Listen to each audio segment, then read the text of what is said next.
Mantap, Risma mulai bongkar semuanya.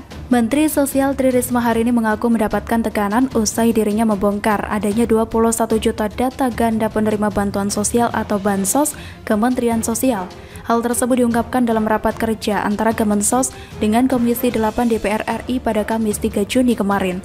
Di hadapan anggota dan pimpinan Komisi 7 DPR RI, Bu Risma mengaku telah melaporkan masalah data ganda tersebut ke Presiden Joko Widodo.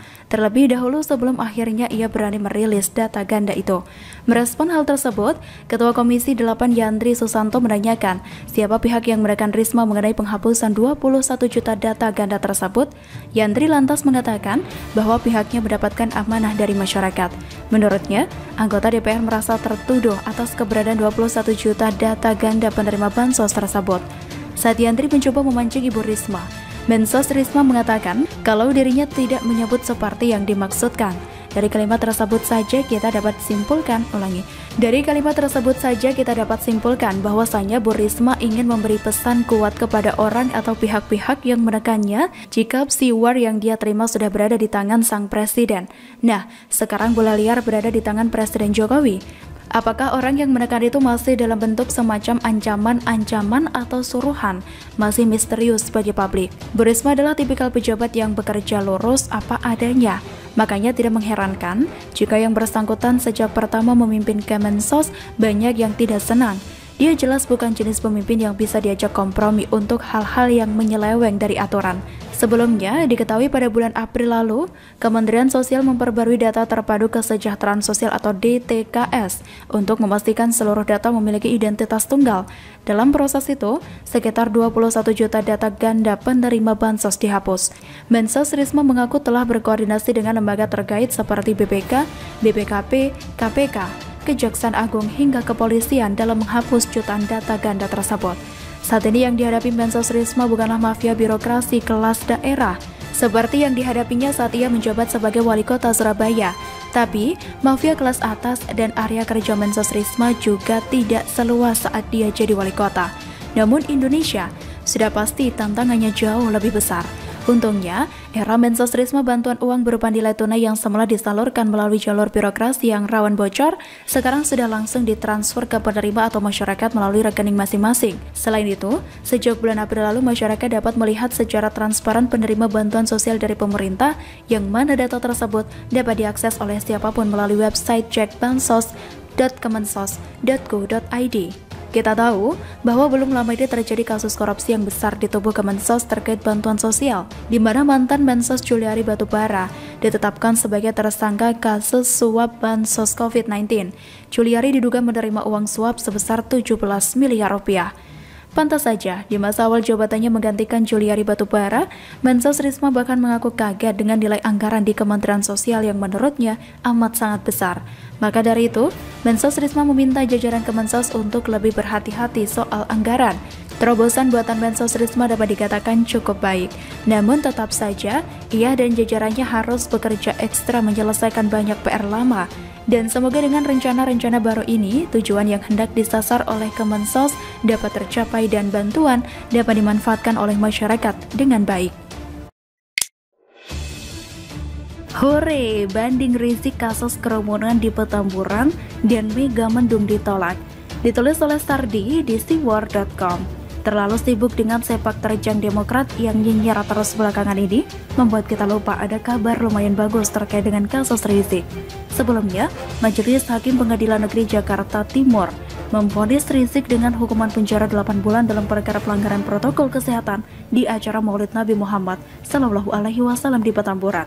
Majelis Hakim juga menjatuhi hukuman denda sebesar 20 juta rupiah atau diganti dengan hukuman 5 bulan penjara bila tak membayarnya.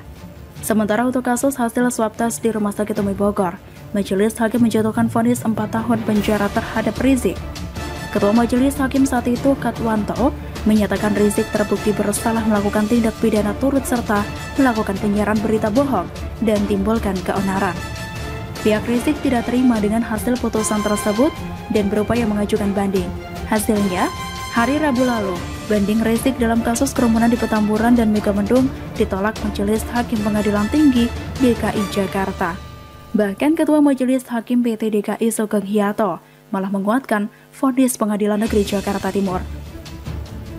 Menurut kuasa hukum Rizik Aziz Yanuar, Rizik bersyukur dan bersabar dengan putusan tersebut.